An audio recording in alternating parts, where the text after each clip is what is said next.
Hi అండి, welcome back to my channel. Today recipe వచ్చేసి చాలా సింపుల్గా హెల్దీగా చేసుకునే వెజిటేబుల్ బిర్యానీ. వెజిటేబుల్స్లో కొన్ని తినని వాళ్ళు ఉంటే ఈ విధంగా బిర్యానీ ఇలా చేసి పెడితే చాలా ఇష్టంగా తింటారు. ముందుగా ఒక గిన్నెలో 3 గ్లాసులు బాస్మతి రైస్ తీసుకోవాలి. వాటిని బాగా వాష్ చేసుకొని నీళ్లు పోసి పక్కన పెట్టుకోవాలి. ఇప్పుడు స్టవ్ వెలిగించుకొని ఒక వెల్లడిపైన గిన్నె పెట్టుకొని దానిలో ఒక స్పూన్ నెయ్యి, ఒక 100 గ్రాముల ఆయిల్ వేసుకోవాలి. ఆయిల్ హీట్ అయిన తర్వాత బిర్యానీ మసాలా, జీడిపప్పు వేసుకొని దోరగా ఫ్రై చేసుకోవాలి. ఇప్పుడు దీనిలో ఒక పెద్ద 2 ఆనియన్స్, ఒక పచ్చిమిర్చి వేసుకొని ఆనియన్స్ అన్ని మగ్గేంత వరకు బాగా ఫ్రై చేసుకోవాలి. ఇలా ఆనియన్స్ అన్ని బాగా ఫ్రై అయిన తర్వాత దీనిలో కట్ చేసుకున్న బంగాళదుంపలు, క్యారెట్స్, బీన్స్, క్యాప్సికమ్ వేసుకొని ఒక 2 మినిట్స్ బాగా ఫ్రై చేసుకోవాలి.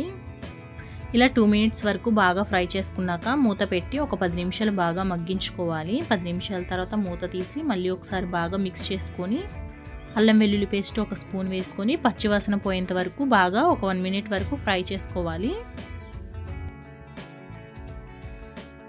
ఇలా 1 మినిట్ దాకా ఫ్రై చేసుకున్నాక పెరుగు ఒక చిన్న కప్పుతో వేసుకొని మొత్తం బాగా ఫ్రై చేసుకోవాలి. ఇప్పుడు దీనిలో చిటికెడు పసుపు వేసుకోవాలి. అలానే ధనియాల పొడి ఒక స్పూన్ వేసుకొని ఒకసారి బాగా మిక్స్ చేసుకోవాలి. ఇలా బాగా మిక్స్ చేసుకున్నాక మూత పెట్టి ఒక 5 మినిట్స్ మగ్గించుకోవాలి. ఇప్పుడు 5 మినిట్స్ తర్వాత ఒకసారి మూత తీసి బాగా మిక్స్ చేసుకోవాలి. ఇప్పుడు దీనిలో పుదీనా, కొత్తిమీర కూడా వేసుకొని ఒక 1 మినిట్ వరకు బాగా మిక్స్ చేసుకుంటూ ఉండాలి.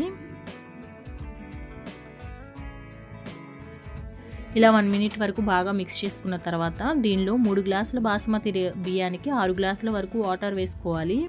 ఇప్పుడు ఇందులో రుచికి సరిపడినంత ఉప్పు కూడా వేసుకొని మనం కడిగి పెట్టి పక్కన పెట్టుకున్న బియ్యాన్ని కూడా ఇందులో వేసుకోవాలి. ఇలా అంతా బియ్యం అంతా వేసాక ఒకసారి ఇలా మిక్స్ చేసుకొని ఒక 5 మినిట్స్ హై ఫ్లేమ్లో, తర్వాత మీడియం ఫ్లేమ్లో పెట్టుకొని రైస్ని ఉడికించుకోవాలి. ఒక 15 నిమిషాలు ఆగిన తర్వాత స్టవ్ ఆఫ్ చేసుకొని చల్లారిన తర్వాత సర్వింగ్ బౌల్లోకి తీసుకోవడమే. టేస్ట్ అయితే చాలా బాగుంటుంది. ఈ వీడియో కనుక మీకు నచ్చినట్లయితే లైక్ చేయండి.